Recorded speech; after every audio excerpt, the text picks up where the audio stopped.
যে ঘোষণা মুখ্য নির্বাচন কমিশনার করেছেন, সর্বভারতীয় তৃণমূল কংগ্রেসের শীর্ষ নেতৃত্ব পুরোটা খতিয়ে দেখছেন, বিশ্লেষণ করে দেখছেন। তার ঘোষণার মধ্যে যে যে বিষয়গুলি রয়েছে, যে রুটিন রয়েছে, সেগুলি সর্বভারতীয় তৃণমূল কংগ্রেসের নেতৃত্ব তারা পুঙ্খানুপুঙ্খভাবে বিশ্লেষণ করে দেখছেন। কিন্তু আমরা দুটো জিনিস একদম খুব স্পষ্টভাবে বলে দিতে চাই। এক, নির্ভুল ভোটার তালিকা, সেটা তো সর্বভারতীয় তৃণমূল কংগ্রেসই সবসময় চেয়ে এসেছে। ফলে আমরা নির্ভুল ভোটার তালিকার সমর্থক।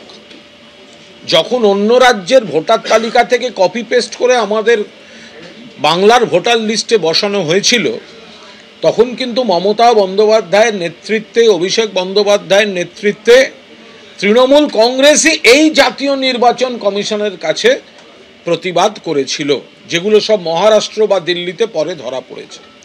এখন এসআইআর, যেটা মুখ্য নির্বাচন কমিশনার পশ্চিমবঙ্গ নিয়ে ঘোষণা করলেন, আমাদের নেতৃত্ব খতিয়ে দেখছেন। দুই, একজন জেনুইন ভোটার বা একজন জেনুইন নাগরিককে যদি বাদ দেওয়া হয় বা হয়রান করা হয়, তাহলে কিন্তু তার প্রতিবাদ হবে। আমরা নির্ভুল স্বচ্ছ ভোটার তালিকা চাই, আমরাই বলেছিলাম, মমতা বন্দ্যোপাধ্যায়ই বলেছিলেন।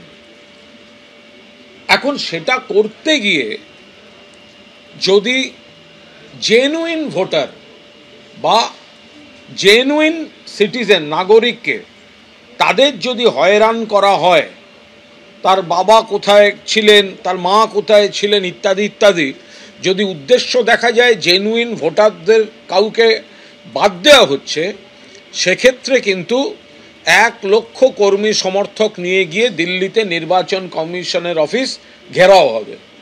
কারণ আমরা চাই ত্রুটি মুক্ত ভোটার তালিকা।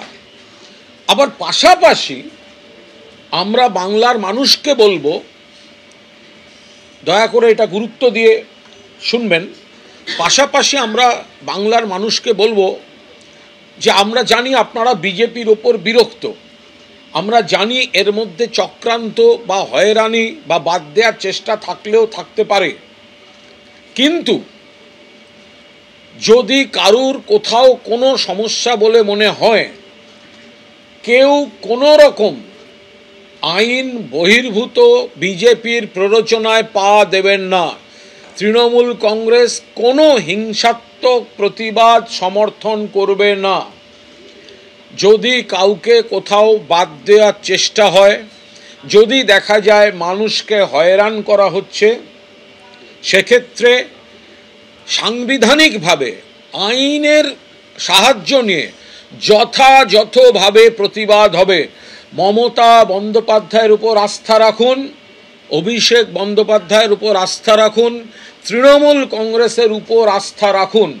যদি অনুভব করেন যে আপনি বাদ যাচ্ছেন বা আপনি হয়রানির মুখে পড়ছেন, কারুর কোনো প্ররোচনায় পা দেবেন না, এমন কোনো পদক্ষেপ নেবেন না মাথা গরম করে, যাতে অন্য কোনো সমস্যা তৈরি হয়।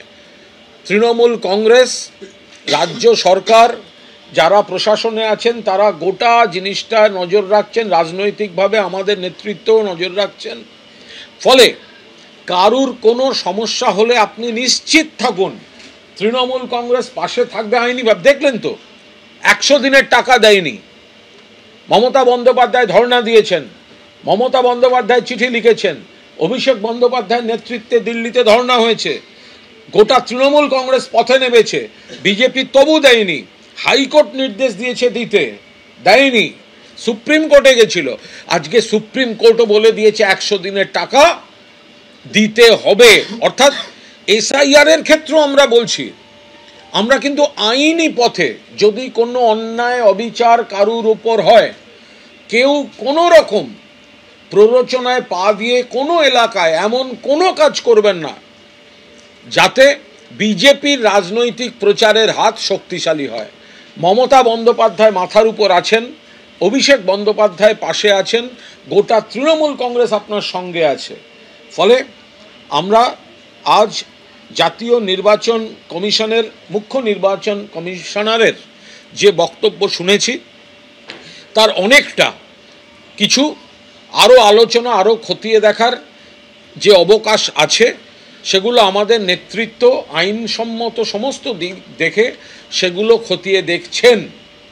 এটা দেখতে গিয়ে যদি পরবর্তীকালে যা দেখা যাবে সেগুলো আমাদের সরকার, আমাদের প্রশাসন, আমাদের মুখ্যমন্ত্রী, আমাদের দলনেতা, গোটা তৃণমূল কংগ্রেস এটা খতিয়ে দেখবে। আমরা পরিষ্কার বলছি যে এসআইআরে একজন জেনুইন ভোটারকে আমরা বাদ যেতে দেব না।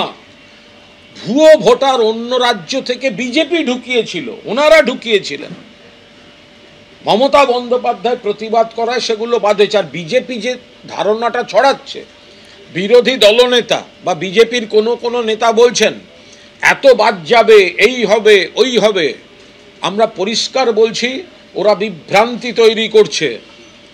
দেখা যাবে, আমরা বারবার বলছি মতুয়া সম্প্রদায় আপনারা বিজেপির প্ররোচনায় পা দেবেন না। এরম না হয় আপনাদের অনেকের ওপরই এই এসআইআর নেমে না আসে, যে কারণে ওনাদের এক নেতাকে আগে থেকে বলতে হচ্ছে এসআইআরে যদি বাদ যান তাহলে আমরা ক্যাম্প করে ঢোকাবো। বাদ যান মানে জেনুইন ভোটার বাদ যাবেন কেন? জেনুইন ভোটার বাদ যাবেন কেন? ওরা যে বলছে 1 লাখ ভোটার বাদ যাবে, আমরা ভোটে জিতে যাব। লিখে রেখে দিন, এসআইআর যা পারে করুক, নজর রাখছেন মমতা ব্যানার্জি, অভিষেক ব্যানার্জি, এবং যত এসআইআর যা ভোটার তালিকা, সেই ভোটার তালিকার উপর দাঁড়িয়ে 250 সিট নিয়ে মমতা বন্দ্যোপাধ্যায় চতুর্থবারের জন্য মুখ্যমন্ত্রী হবেন। কিন্তু ওরা রাজনৈতিক দৃষ্টিভঙ্গিতে অস্থিরতা তৈরির জন্য উদ্দেশ্য প্রণোদিত প্ররোচনামূলক ক্যাম্পেন করছে। এই ক্যাম্পেনে আপনি উত্তেজিত হবেন না। ধরা যাক কোনো এলাকায় কোনো মানুষের নাম এসআইআর থেকে বাদ যাচ্ছে, জেনুইন ভোটার, তাকে বলা হচ্ছে বাবার অমুক নিয়ে এসো, তাকে বলা হচ্ছে মায়ের অমুক নিয়ে এসো, ধরা যাক বাদ যাচ্ছে, তারপরেও আমরা আপনাদের পরিষ্কারভাবে আবেদন করছি মমতা বন্দ্যোপাধ্যায়, অভিষেক বন্দ্যোপাধ্যায়ের উপর আস্থা রাখুন। বিজেপি যেটা চাইছে যে ন্যায্য ভোটারকে বাদ দিয়ে প্ররোচনা দাও যাতে তারা একটু ক্ষুব্ধ হয়ে বহিঃপ্রকাশ করবেন না। আপনি যদি জেনুইন ভোটার হন, কারুর ক্ষমতা নেই আপনাকে এই ভোটার তালিকা থেকে বাদ দেওয়ার। 3 বছর ধরে লড়াই চলেছে 100 দিনের টাকার, তারপরে আজ সুপ্রিম কোর্টে গিয়ে সেই দাবি মান্যতা পেয়েছে, রাজ্য সরকারের মান্যতা পেয়েছে তৃণমূল কংগ্রেসের বক্তব্য, মমতা বন্দ্যোপাধ্যায়ের দাবি, অভিষেক বন্দ্যোপাধ্যায়ের দাবি। ফলে এসআইআর নিয়ে যা হবে সাংবিধানিক আইনি পথে তৃণমূল কংগ্রেস আপনাদের পাশে আছে এবং থাকবে।